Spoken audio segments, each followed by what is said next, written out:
Hi there. My name is Rinka Dingemans. I'm an intern with the Office of Ethics and Policy. I'm a junior at UNC studying political science and public policy. And I'm really excited to be here today. Could you tell us a little bit about yourself and your role at UNC? Absolutely. So, hi, Rika. My name is Symone Lyles. I'm one of the athletic mental health clinicians here. I'm a licensed clinical social worker by trade, but a part of the mental health performance and psychology team within UNC Athletics and our sports med department. Sorry, I've been here since about mid-July, and essentially what my role is kind of just supporting our student athletes individually and team-based, and that can look very different. When I'm working with my individual clients, it's very goal-based and whatever they are bringing to the table, whether it's mental health, whether it's sport performance, whether it's just overall thriving as a student athlete. So that's that part. And then sometimes team sessions can look a little bit more team performance based, and supporting the team and whatever needs that they have. So a little bit Great. of everything. Yeah, no, that sounds so interesting. Thanks. So what would you say really inspired you to go down this path? Was there kind of an aha moment, or was this kind of just you went down the path of and you ended up, how did this happen? Yeah, that's a great question. So I actually was a former D1 student athlete. I played basketball at Ohio University. And back in my day, we didn't have services like this. Um, and I was like, oh yeah, I'm gonna be a sports psychologist, I'm gonna do my thing. But as soon as, life hits sometimes and adulting happens, and I pivoted and took a step away and just was like, I became a licensed clinical social worker. And then through that, I actually started coaching high school basketball. And it was my aha that I was like, because I was like, oh, this is going to be an escape for me. This is going to be a time for me to just like have a break from doing therapy and clinical work. And I found myself being a therapist in with my like team, and I was like, wait, what is happening? These were supposed to be very separate worlds. And then that was kind of like my aha, like, huh, maybe I could do this and kind of go back in that space where I had closed the door before. So That's so cool. You kind of actually already lead it, or you kind of took over the next question. So I was going to ask you, have you played sports yourself? But you said you did basketball. yeah. Um, and with that, can you describe any like mental or physical health concerns that you came into touch during that time? And do you think that helps you now in your career at UNC? Oh, absolutely. Whew, whew. I think it was a very hard 4 years. It was it did a lot for me. Like as I if I look back now, I can say that, I've gained a whole bunch of life skills that I can take and put into this work and previous work, just as far as discipline, just being organized and just being able to adapt in challenging situations. Um, However, as far as like mental and physical, it was grueling. I mean, practice. It was grueling. That's what I can say. Like it just was very eye opening, and it felt like it became a job at that point, and it was no longer, oh, I'm here, I'm having fun, I know I can do this, like I'm good at this, but I'm also here to do a job. And I think that was a reality that kind of set in, and it was tough. And it was almost like a little bit of a loss, a grief situation where it's like, oh, there's no longer this like I said, fun aspect, or just like I'm just playing to play or just make it to the next level. This is that next level. And with that can come a lot of pressure and just expectation.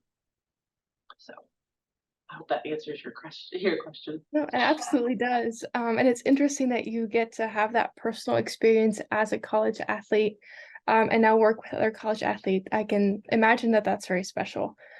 Um, and so how can sports of any kind of level and in your personal experience, both personal and professional, how can they help a person's well-being or mental health? Yeah. How have you seen that so far? So I think even from a very young age, like they always say, exercise is awesome. So exercise is kind of speaks for itself. It is good for young kids just starting out, just being out of the house, out of the off the phone nowadays that everybody is just like tapped into. It allows them to kind of just have a sense of community.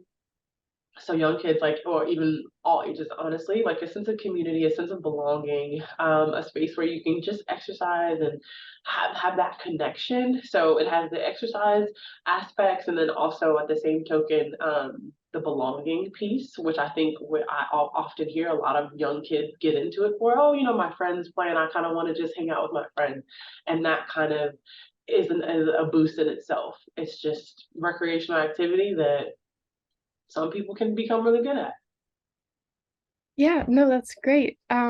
So from here on out, that was a bit of an introduction to like who you are and your experience. We're gonna move over to some more ethics based questions because it is Global Ethics Month. Yeah. And could you maybe like when can sports or competition like transition from being that healthy that we just talked about and that community to maybe being an unhealthy environment? And how could we maybe work towards making sure it doesn't happen? That's a great question. So two parts. I think that it's one I would like to say it's just very individual based, and I think everybody's journey is different when it comes to sports. Um, it can some themes that I've seen is that when it becomes or it feels more like a job, when there's also, hey, like I am getting this reward based, and this maybe I could get a little bit better at this, and I can get, there's expectations, there's pressure that can interfere with it just being fun and just being quote unquote recreational. There can be times when you know parents can also kind of want and see the best in those kids and not necessarily acknowledge or just miss that sometimes that pressure and that expectation just goes a little bit, it feels a little bit too much for the child, and not intentional, but it just could be I guess like a flurry of unfortunate events sometimes. But so sometimes when it just becomes like it's just too much, there's a lot of pressure, there's a lot of expectations. Sorry, excuse me, that reward then just becomes like I have to. This is demand and expectation, and if I don't, I'm failing at something. So it's a lot of Right, times. yeah. And then can you repeat your second question for me? Or how could we maybe make sure that it doesn't happen, or how can we maybe alleviate some of that pressure? Um, and how do you help, I mean, students maintain that healthy to unhealthy kind of balance? Absolutely. I think it's just part of it can be just like giving space to it, to just like, hey, like we don't have to keep it a secret. It doesn't have to be like the shame thing that we don't address. I think it's just we can have conversations about it. We can, hey, like I just want, like we can normalize some of that. Like I just want you to do the best that you can, and whatever that looks like for you. And then at the same time, like coaches are a big component in like, hey, like how can we also get you on board, and parents, and so kind of looking at sports as a system, or in like that child adolescent, like they're functioning within that system of a team, and how are their interactions with their coaches, and how are their interactions with their parents, and how are they talking to themselves about what's happening. um, but I think that there can just be just more support and just acknowledgement of what is happening, and kind of empowering our student athletes or empowering our adolescents to kind of make decisions for themselves, and and what they need, and what needs to what they want to happen next. I'm sorry. End of the day, I can't talk as well. You're talking great. It makes perfect sense, and I think that's a really good answer. I like the idea of empowering athletes.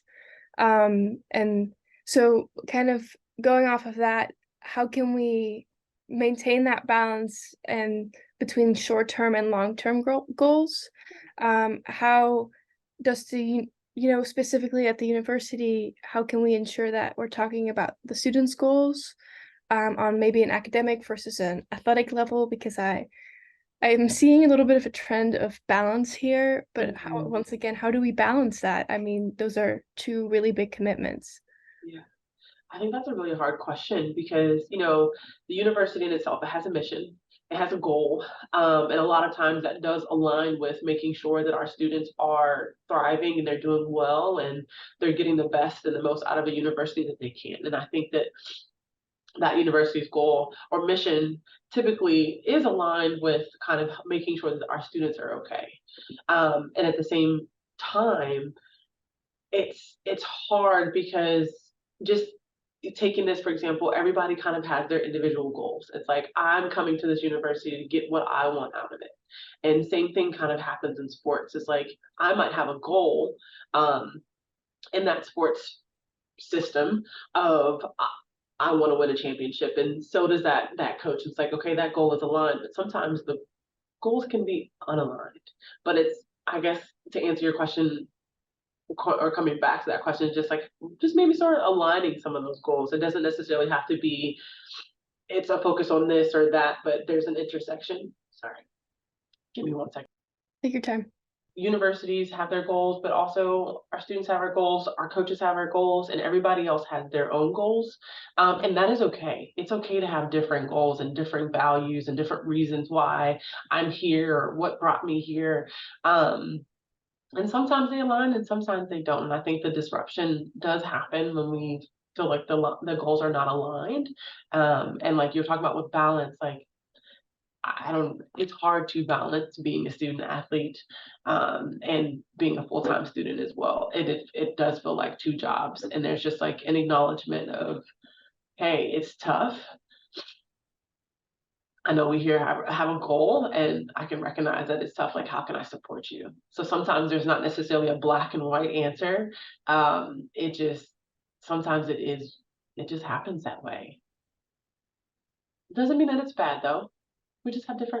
There's goals. Right, so maybe like transparency about these goals is what I'm hearing is a good way to kind of I love transparency. Yes, right. it's Okay. hard though because you you also want to. There's multiple things at play. Like I want to recognize that we are still humans first, and like I may have a goal of winning an outcome. However, it's still important to also acknowledge that like, hey, like we are people first, and I do want to see you as a person, not necessarily just as an athlete as well. Right. Yeah, no, I understand what you're saying. I think that's um really important, and I understand that transparency is so difficult because it also requires a lot of vulnerability from both parties. Yeah, and that's hard because I think I'm speaking on athletics. It's a space where vulnerability is not necessarily something that is or has always been welcomed, I guess I'll say, or the norm. So allowing people and showing up in that vulnerable space is very difficult. It's like we're learning new patterns and behaviors and we're breaking barriers from what used to be to what it could be. And like you see a lot of coaches now kind of trying to do that and be in that space. But it's hard to be a coach and it's hard to be a student athlete and it's hard to be just like the university in itself, like all of these different competing identities are very difficult and vulnerability in itself is very hard ask in general. So and especially like if you know what we think of as sports is like oh we don't talk about those things or we keep them behind closed doors or it's very close unit. So vulnerability is very very very courageous and a lot of times it is not the norm. And so kind of seeing it be the norm can be super powerful. hmm I like that. I like the way you worded that. So moving on to the next question, it's kind of back up the finding a balance. But so a lot of student athletes struggle a lot with the high pressures that you mentioned earlier and having to perform really well in sports and academics. I mean, UNC's a D1 school and a academically rigorous school.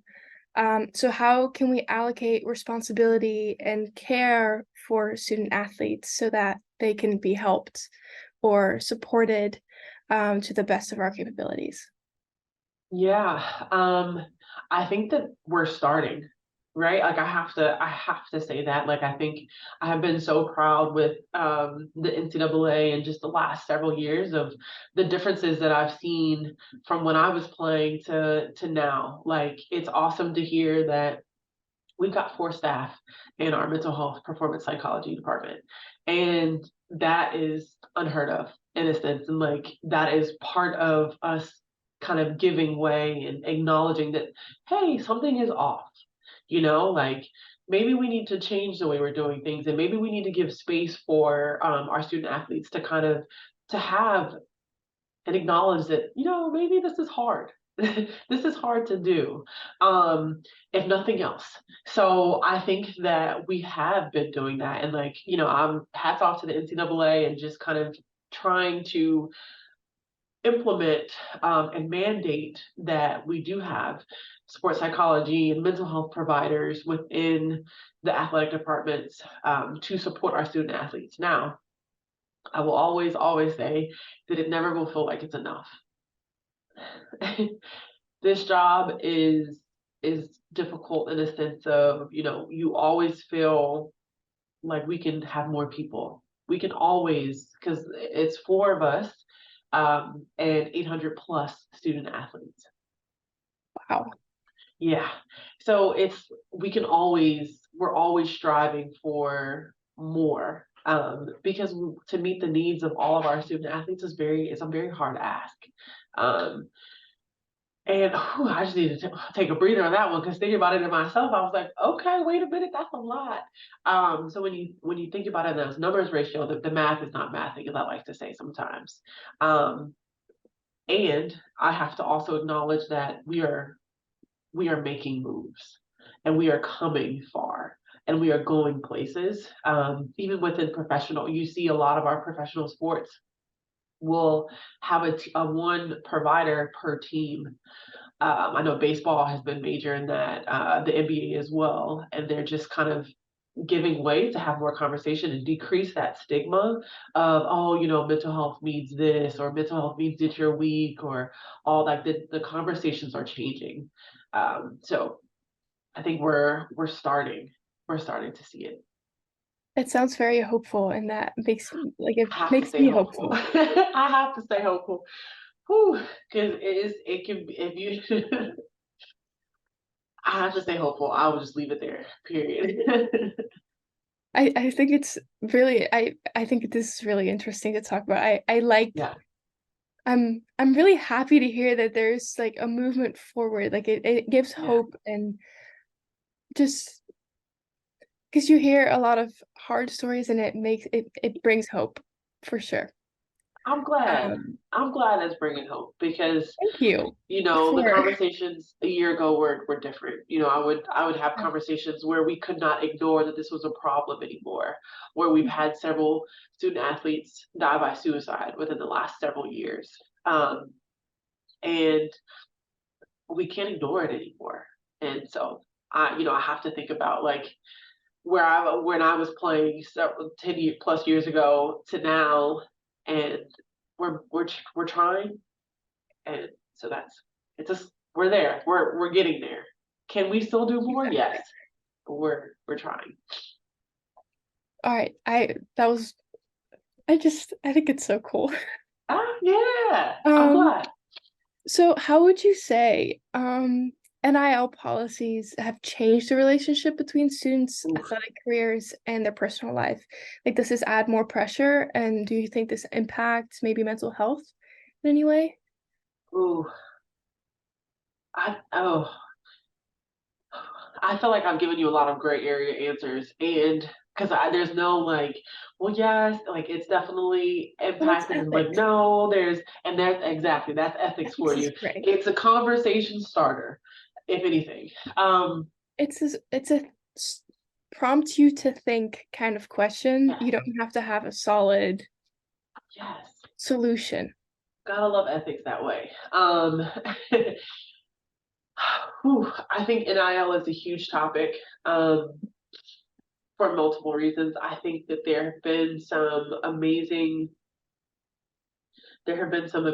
things that have supported and helped and provided I would just say provided resources for our student athletes that haven't necessarily had the resources. Because the NCAA is a billion-dollar industry.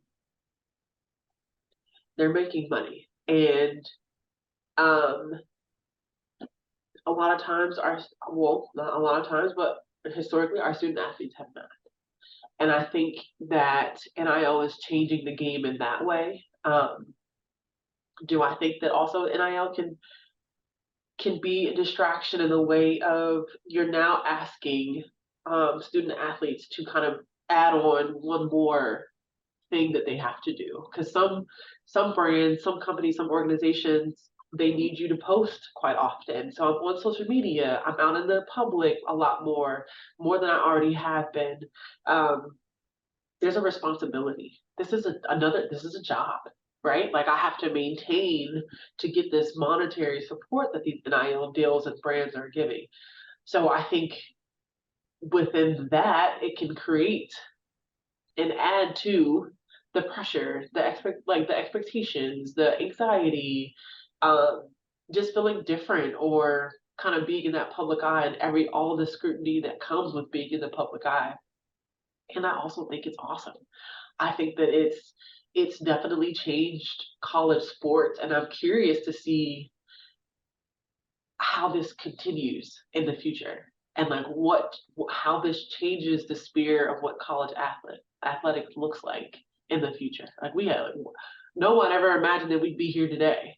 And here we are. We've got mental health providers in colleges and universities within their athletic department. We have NIL. Our student athletes are making a lot of money. Oh, it's changing the game. People are staying in college longer because of these NIL deals, which is also awesome to see because as a fan, you get tied to these players and you're like, oh my gosh, I really want to see this one person and this one player perform. And NIL deals are kind of keeping them in school longer instead of being a one and done player. So it's like it's got some benefits to it and it's got some downfalls, but what doesn't, right? So Right. it's so cool to see like I'm just curious. Like I'm very curious, honestly. Like what's going to happen in a couple of years? Like how is this going to play out? Um, and I think that's what keeps me going and just thinking about it. Yeah, for sure. I agree. I'm also really excited to see where this is going. Um, so staying away a little bit from the mental health, but still talking about well-being.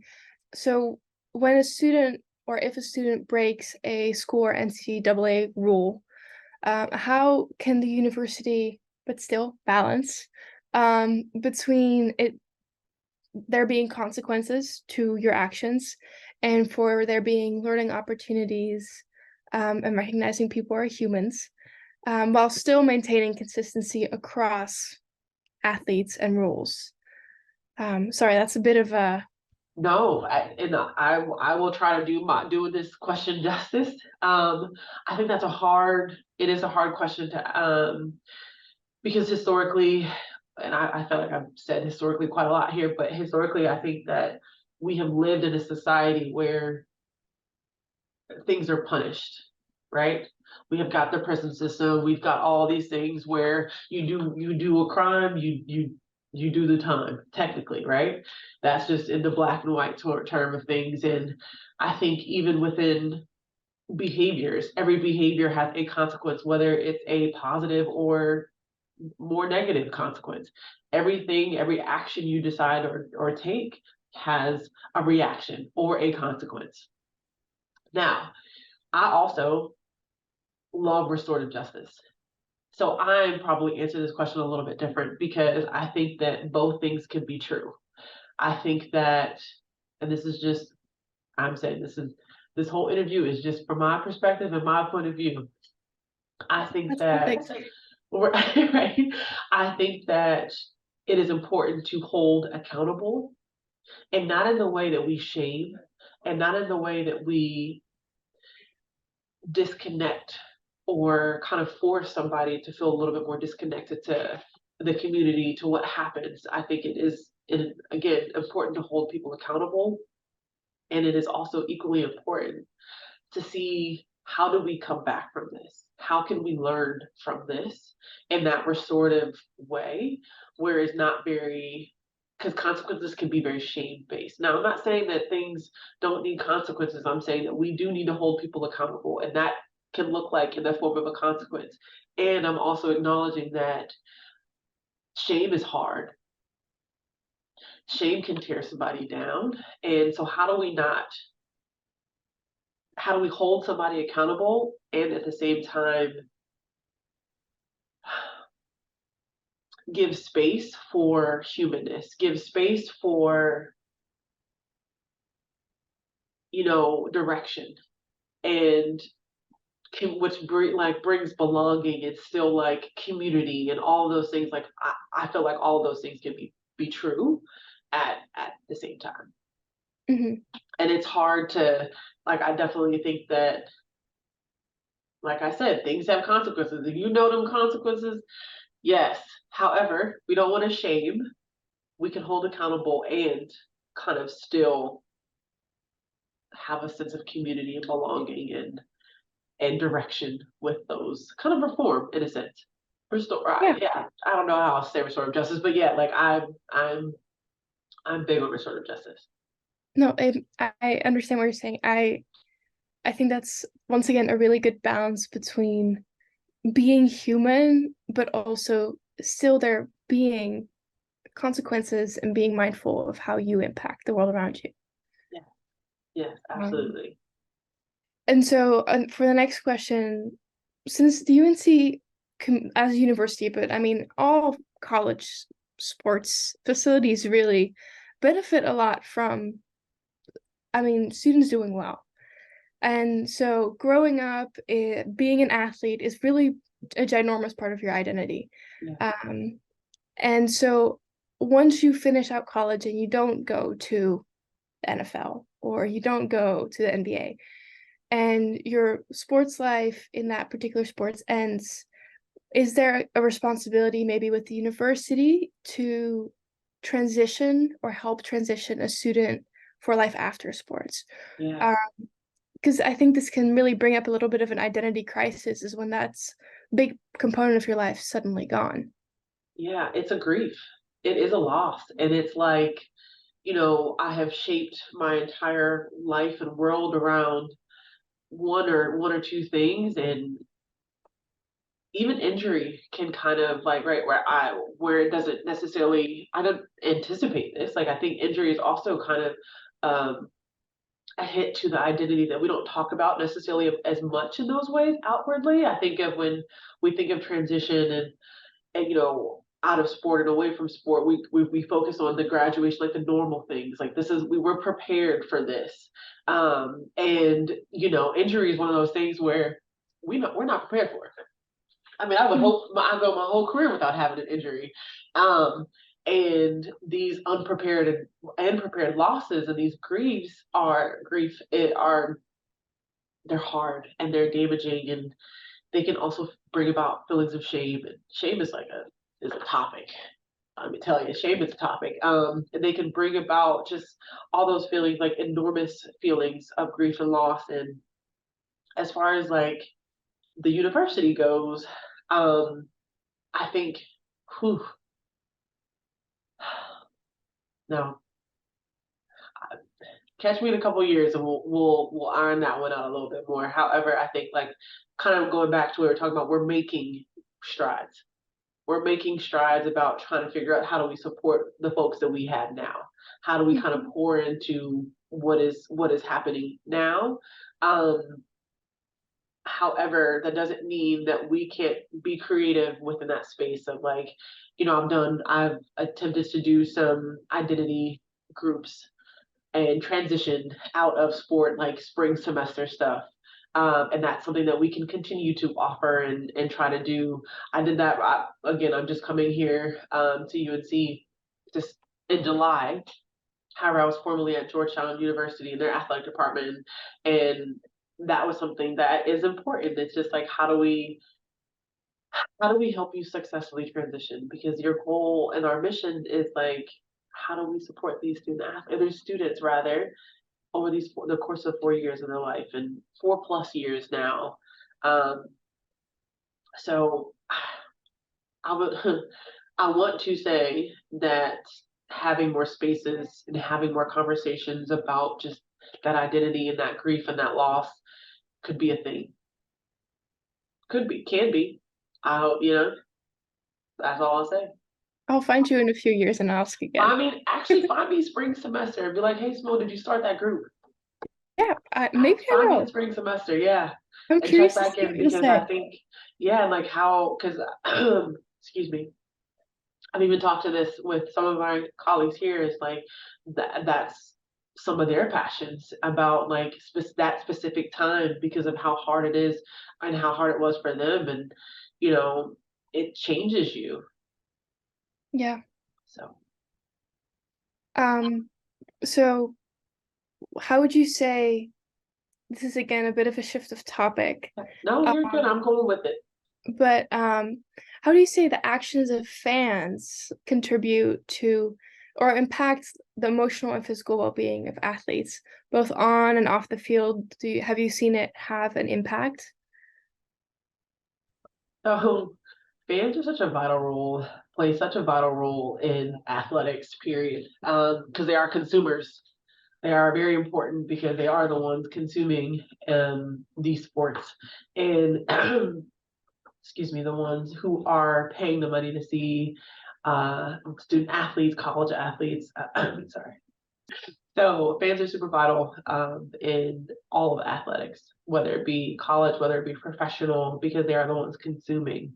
They're the ones getting hype for our players, and they're the ones like doing everything, buying the tickets and kind of keeping this business going, I will say, watching it on the TV. And again, as we talk about this money making industry of athletics, the consumers are pushing and running that, and they're even with the gambling of like now we can where you can that's legal, like you can do sports betting and that like again game changer, like these are things that are changing because of how vital the fans are. Now having said all that, um fans can also fans can also they can they can be awesome and there's times when that investment becomes,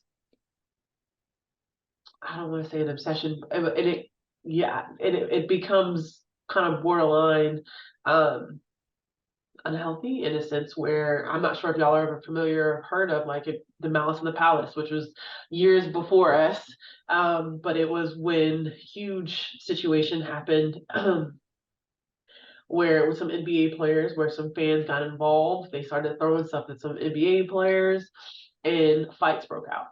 And now this whole thing is called, yeah, if you never look up Malice in the Palace. Okay. My man, Meta World Peace, was all Ron Artest, formerly known as Ron Artest, now known as Meta World Peace, was involved. So was Ben Wallace. And like, there's a documentary just about how much shame that brought to them because it was they were the ones who should have been quote unquote known better. They were the ones who have been held responsible for actions of others. Players? Yeah, yeah. Oh, So I think when the intersection of something like, and this is a very out like not this does not always happen. This is a very kind of out there example, but I think that there's always the understanding that as athletes, you are supposed to be, and as quotations, you're supposed to be better than even the external situations that happen. And I think when you're not, it looks bad on you. And you get a lot of the slack for even if it's Joe Schmo or whoever egging you on or whatever the case may be. If you react to that, like you always as an athlete, you always have to be quote unquote just calm, which is hard to do. I yeah. think and there's times when, you know, we as individuals ourselves get angry and frustrated and, we react to something um, that we shouldn't have.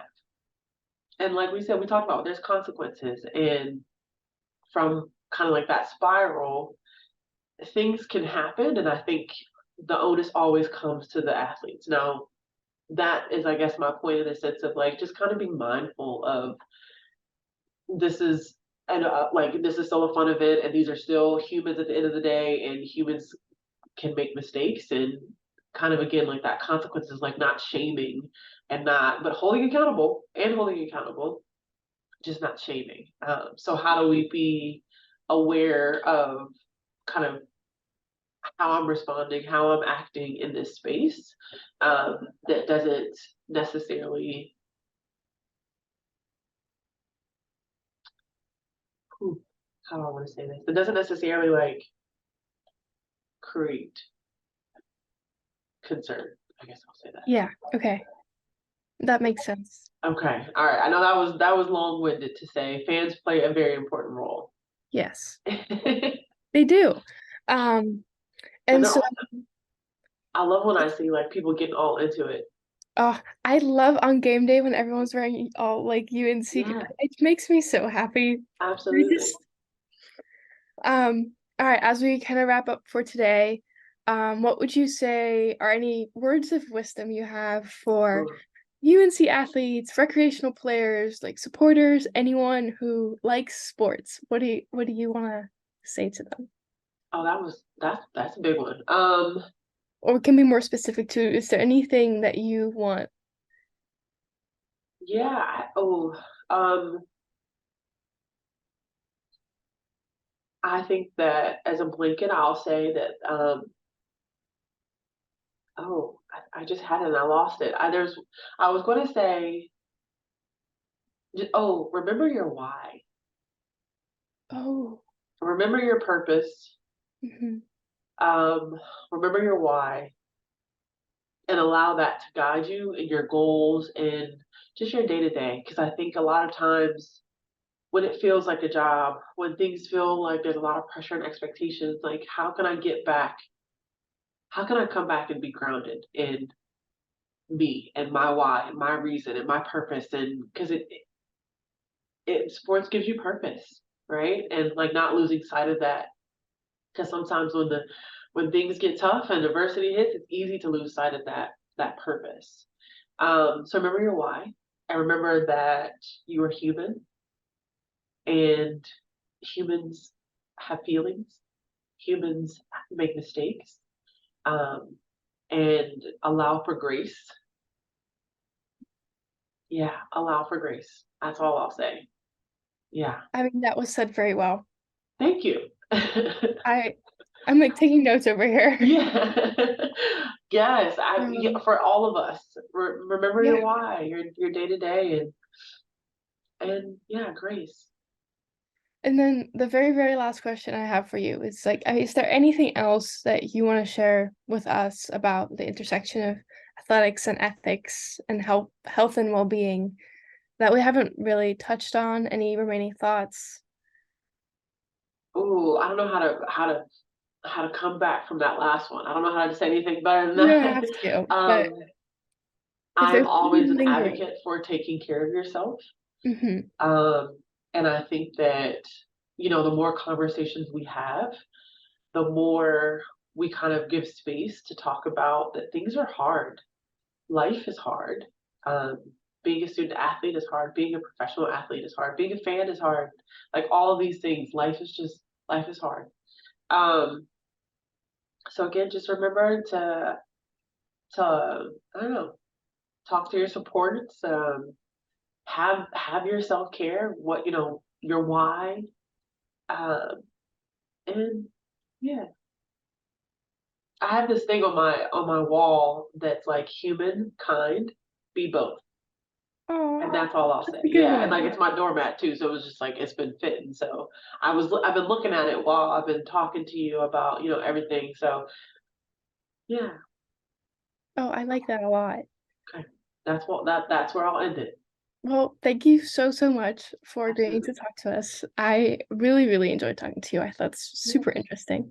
yeah. I'm gonna look Um, forward to you reaching out to me in the spring to I keep me will. honest about about that transition group.